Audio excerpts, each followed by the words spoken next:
and welcome to another episode of Ask the Doulas. I am your host, Alyssa Venaclaus, and today I'm excited to be talking to Iona from Pilates in East. Hello. Hello. Thanks for coming over here on this very hot day. Thank you for having me. I don't have central air, so this is great. Is it cool enough?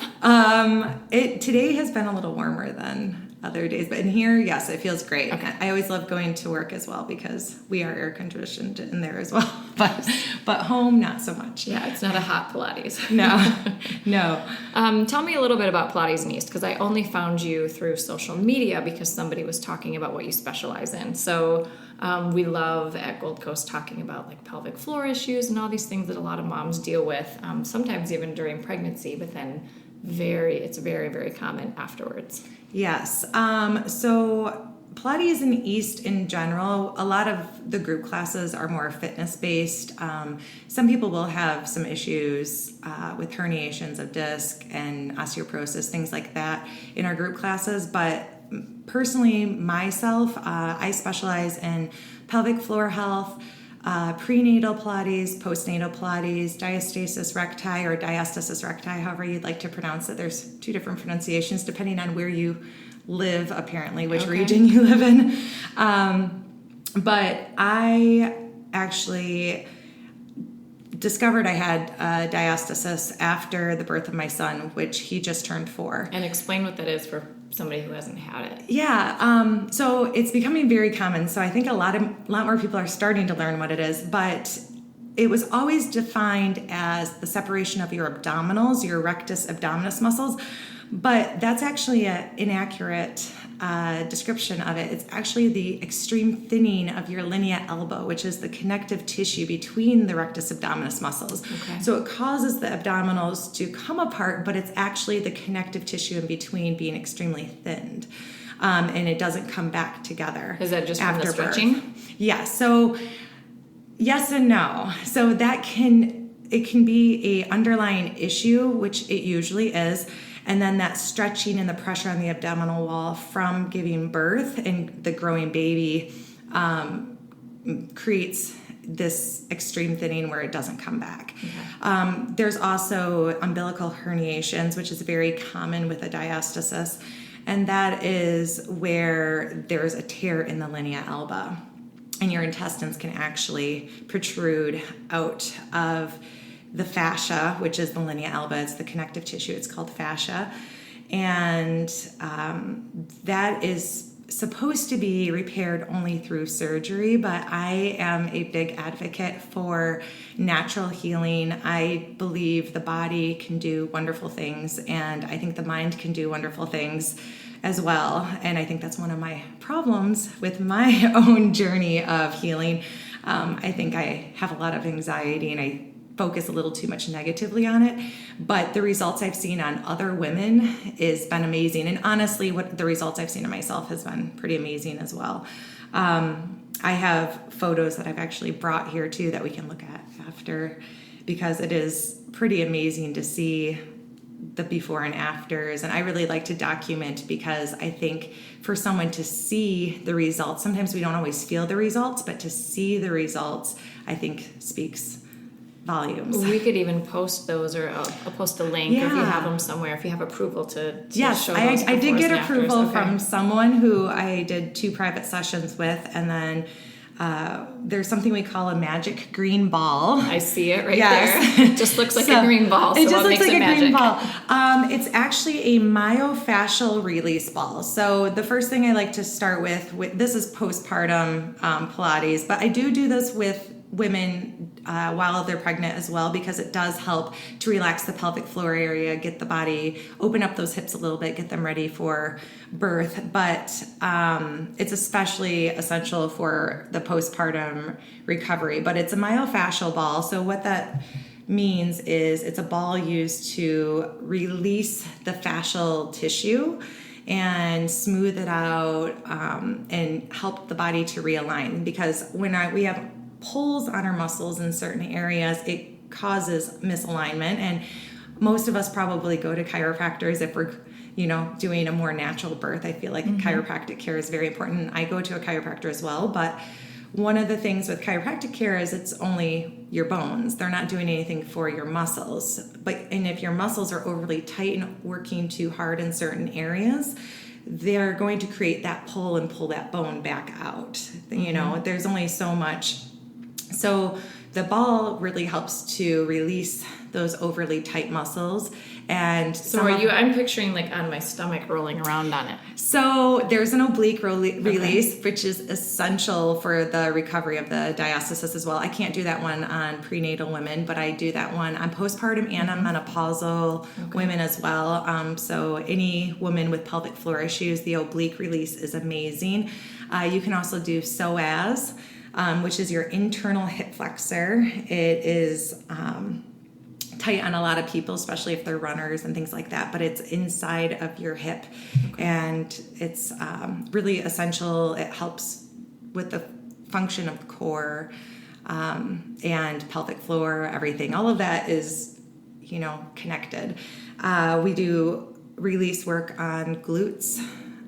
So your butt, for those of you who don't know the muscles, hamstrings, which is your back of your legs. I also do release work on sacrum, which is a really important one for me. I have some sacrum issues, which is the little triangular bone in between your left and right hip. And that is the tip of your sacrum would be your tailbone. And then the base of the sacrum is like right around where those dimples on people's backs are, maybe your own back. And then I'll do all the way up and down the spine, doing some release work there as well. And what does that mean, doing release work? With this ball? With the ball. So you actually roll on it, or you just hold a pose with the ball in an area to do release in that area. And it's amazing. My obliques, before I used this ball, were very overly developed. And that's partially because of my rectus abdominis muscles being weakened and overly stretched from my diastasis recti. And this ball has released my obliques so much. And you notice, like if I show you pictures of me with my belly button, I had a little bit more of a pull to the right. And so I've been doing this release work on my sacrum and the oblique release. My right side's much stronger. I have to hold that for a lot longer, but my belly button's becoming more uniformly round. And that's one of the things in the pictures when I eventually show them to you. And then if we post a few of them, you'll notice the difference of people's belly buttons. It's really pretty amazing because there's so many pulls from these muscles and everything. So there's a lot of realigning so it's realigning the body, releasing, that kind of goes hand in hand. And then I put in some movement work for exercises that people can do at home. They're really gentle, easy. And between all of that, I do all this stuff every night, and it takes me I'm pretty quick at it now because my body has released more in areas, but it probably takes about 15 minutes to a half hour. So it's easy. It doesn't require a lot of time. And, you can keep adding on and making it harder. And then the more that your separation comes together, or the better your pelvic floor health becomes, then you can, eventually join like group classes and everything. But if there's enough interest after this podcast, I'd be more than willing to do some private group classes. And if anyone wants to reach out to me, you can actually, we do special pricing and everything. The more people you get as well for pelvic floor health, the diastasis and everything like that. So what do you do with this magic green ball for pelvic floor? For pelvic floor, it's very similar because, again, everything is kind of connected. So with the diastasis recti and pelvic floor, really, the main source of fascia on your body is the thoracolumbar fascia, which is the fascial tissue along your center of your back, more or less, and it fans out. And fascia really it covers your entire body, and then there's little pockets in the fascia, and that's where your muscles lie. But the thickest, largest part of your fascia is along your back. So that's why it's so essential to do that. But then that fascia wraps around your pelvic floor and comes up to the linea alba. So if there's some kind of disruption in the back of the body, the pelvic floor, or the front, it can cause the diastasis. It can cause some pelvic floor issues. there's just all these little contributors and things because the body works in funny ways. So, and everything's really connected. It really is. And it's funny because a lot of times in just even my group classes, I'll do stretching and I'll just have everyone lift one arm up and they'll be like, oh my gosh, why does that stretch feel so different? And when I first started Pilates, we're always like, oh, don't people when their cores are weaker, they'll lift their shoulders up. And it's like, oh, your shoulders aren't connected to your abs. You need to keep them released. But the thing is, everything's really connected. We're these nice long lines and this fascia is all connected. It's just the muscles might not be connected. So releasing all of that stuff. But a big one, some big stuff I do with pelvic floor work is I like to do a lot of working those external rotators of the hips. So I don't know if you've ever heard of clam exercise. No. It's where you lie on your side and your knees are bent, your feet stay flat together, your legs are at about a 90-degree angle, so they're straight out from your hips. And you have to make sure that your top hip does not roll back. That's very important because if it does, you're not giving yourself the exercise you need. But you just work by opening and closing that top leg. That's a great pelvic floor exercise. And everyone listening could do that at home right now even. But realigning the body again really does help with getting everything to function as it should. So that's why the myofascial ball is so important, or the magic green ball as we call it. But the pelvic floor release is another great one for pelvic floor issues.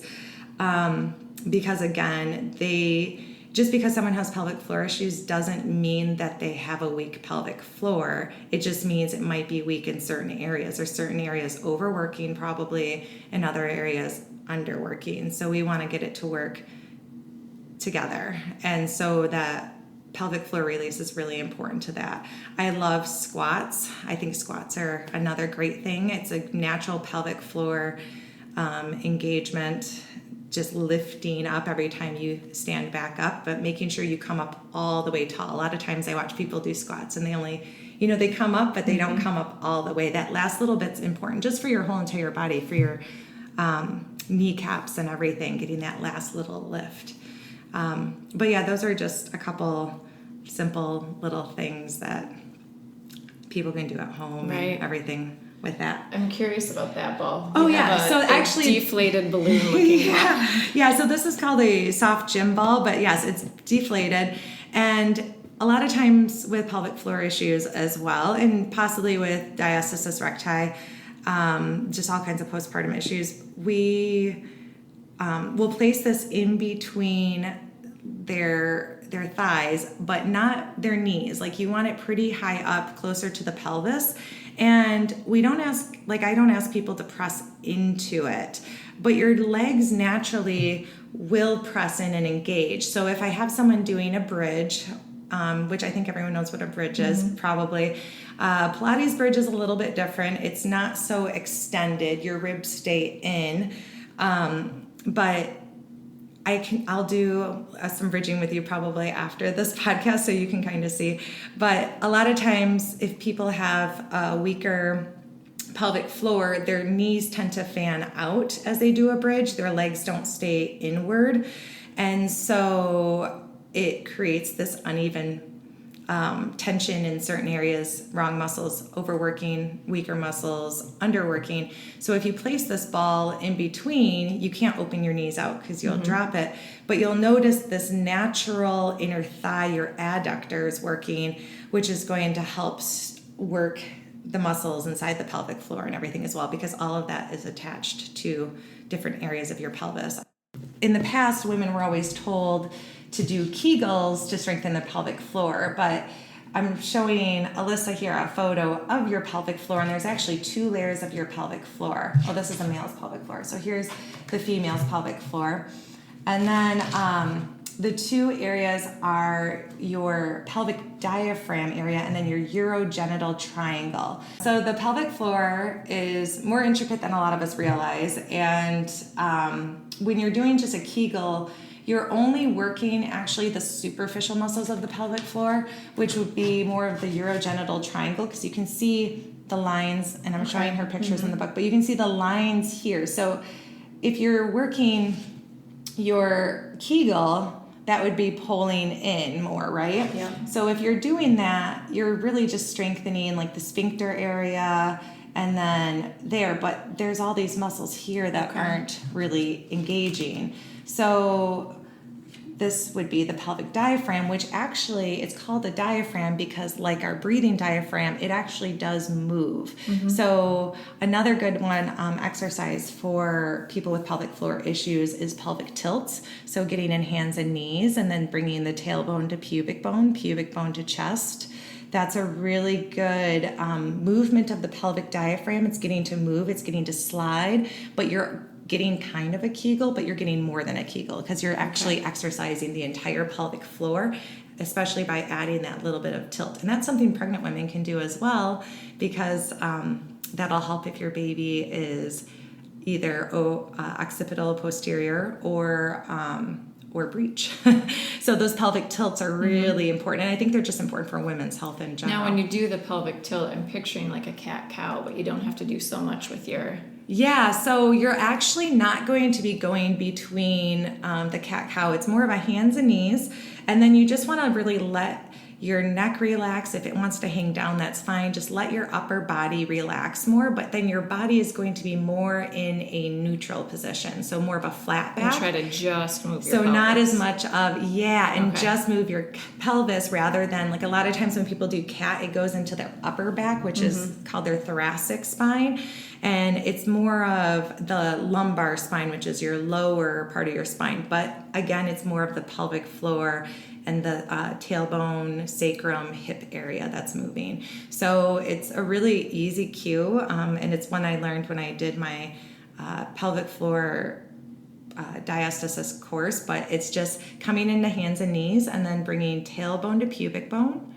Very gentle, you'll feel a little glute engagement as well, and then pubic bone to chest, where your low back should go more flat. Because our backs, if you look at anyone standing, their low back naturally dips in. That's the natural curve at the lumbar, but you're getting your low back to dip more or become more flat. Okay. So all of this stuff, like let's say someone hears this and says, oh my gosh, I have to do this. You only do these in private classes, or you also kind of talk about it in group classes? So the great thing about Pilates in East is we are given kind of an outline for our class on how every class has to go. So there's certain things we have to do. We have to do, arms, legs, standing, abs, things like that. But we are given free reign on what we do. And we all have our own specialties and different things that we're interested in. So all of our own personalities come across in the classes. And then the other great thing is every single class, we kind of have, whether people realize it or not, like a little lesson that we talk about in the beginning of class, and we kind of stick with that for our theme as we teach the class. So there's other parts of the body. If you have low back pain, there's this area along your spine called the multifidus, and that's something I really like to do as well because I suffered from low back pain for a little bit after the birth of my daughter. She liked to be held a lot. And the way we hold our children isn't always the best for our body. Even if you're doing a baby carrier, it can be, it can be hard. So the multifidus is a nice way to create more length in your back to help cushion. And you kind of think of it as the balloons that they do balloon animals with. And you think of them being one on either side of your back. And a good way to find your multifidus is if you place your fingertips on the center of your spine, so where you feel the bony part that protrudes, that's your spinous process. And if you just slide your fingertips off to the side where it dips in a little, and then the best way to feel is actually if you walk around. So if you want to stand up and walk around, you can feel the muscles kind of puff. Yeah. Okay. Do you feel that? So that is your multifidus. It's also, there's more superficial muscles that are working as well. But if you just think of when you're drawing your abdominals in, puffing that area out just a little bit, even just breathing in and then exhale, just gently think of that area that you just felt puffing out a little bit. It creates more space in that low back.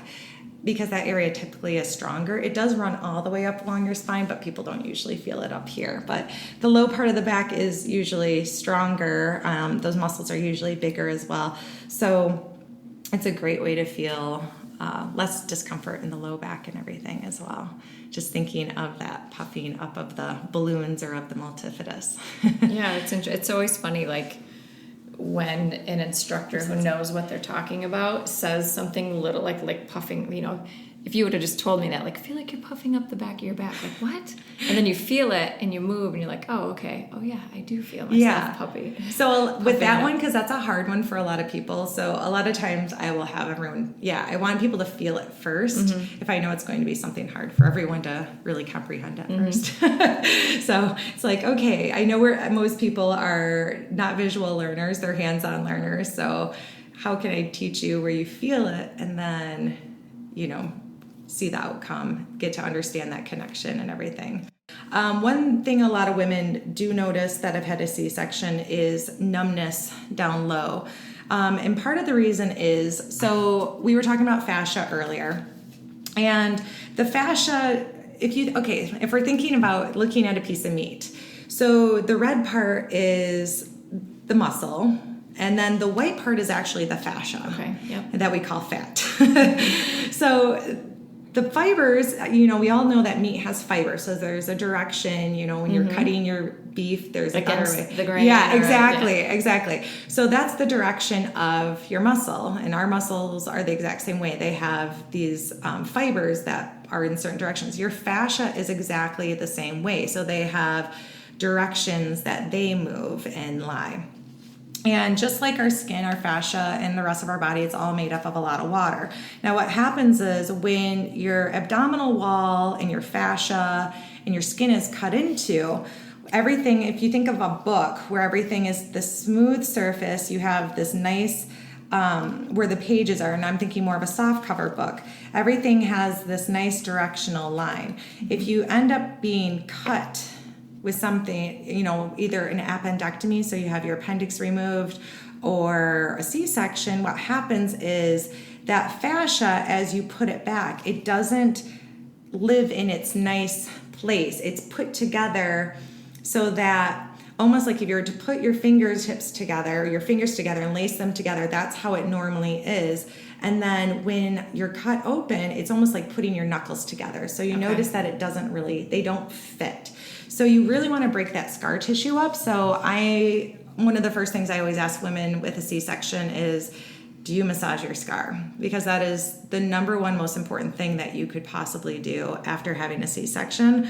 And it's really a matter of when it feels comfortable for you. Your skin, when you get a tattoo, they say it takes a full year for it to heal. So I think you can massage your scars sooner than a year, but if you don't feel comfortable for a full year, that's completely okay. You can start by just using 2 fingers and rolling the area that the scar is, but the best way is to actually get your fingers into the scar and then pull up or pull in towards the center line of your body. It's obviously me doing it on someone is the best way to show someone. But yeah, with C-sections, diastasis is actually very common after that as well. And so because of it causing the uneven pull of the fascial system, and that's what I had actually learned and I failed to mention. So with my diastasis, because I, for the longest time, was like, why did I get this? Why did I get this? Everything I read says women over the age of 35 that are not fit, have weaker abdominals. I was like, I'm a Pilates instructor. My abdominals were strong. I'm 32 years old. I shouldn't be having this issue. Why am I having it? And when I did the course that I had taken, it answered a lot of questions, because I had also noticed a lot of women with C-sections having the diastasis. And what I didn't realize is, one, I had my appendix removed when I was 7, so that caused uneven pulls in my fascial system. So my body had to find new ways to kind of move and shift. The skin had to find new ways to pull in the muscles. And then I actually was in a car accident at 17 years old where my sacrum was fractured. And it was fractured diagonally from the top all the way to the opposite side. So that my sacrum had to find, again, I think it ended up not living in the place that it should have, which caused uneven pulls because you don't get sacrum surgeries or things like that. You just do people do hip replacements, but they don't do actual surgeries on the bones themselves. You can't do anything, and you can't put your pelvis in a cast, so that doesn't really just work. Sitting on a donut for a week? I mean, that's what, when I had the car accident, I was given a claw to grab things, and then I was given a donut to sit on, and that was basically it. So what I found was my body wasn't aligned as it should, and that's why that myofascial release, again, is so important. So with women with a C-section, or anyone who's had back surgeries, it's really important. They're probably going to be more prone to a diastasis as well, or maybe pelvic floor issues, things like that, because of that all being connected and wrapping up and around the pelvic floor. That makes a lot of sense. Yes, yeah. Well, I think it's encouraging for moms to know that if they have pelvic floor issues, or even have back issues, or have issues with this, their abs, that they don't just have to deal with it, or they don't have to go get surgery, or there's at least some options to try for a while. And I would love to, I think we for sure need to get some before and after photos. Yes. And link them to this. And then how do people find you? Is the best way through the website? The website, or, do you want me to just give my email for this? Okay. Yeah, whatever you want. So, people email me a lot, or you can message me on Facebook. That's always, a lot of people have messaged me on Facebook through Grand Rapids Natural Puritine and a bunch of different sites. But, so my name is Iona Ruiter, Iona, last name is Ruiter. So if you like Facebook Messenger, I'm on there. Otherwise, Iona, IONA.RUITER@gmail.com is another great way. And that's just my personal email that I use for the studio and everything like that. Awesome. Well, hopefully we can get some interest through this. I know that once we click stop here, I want to have you show me a couple things. It'd be nice to be able to talk to people about it if they have questions. Right, exactly. Awesome. Well, thanks so much for joining us today. Thank you so much for having me. It was great. So hopefully you guys look her up. As always, you can find us at goldcoastdoulas.com. You can email us with info or suggestions at info@goldcoastdoulas.com. We are on Facebook, Instagram, and you can listen on SoundCloud and iTunes. Thanks.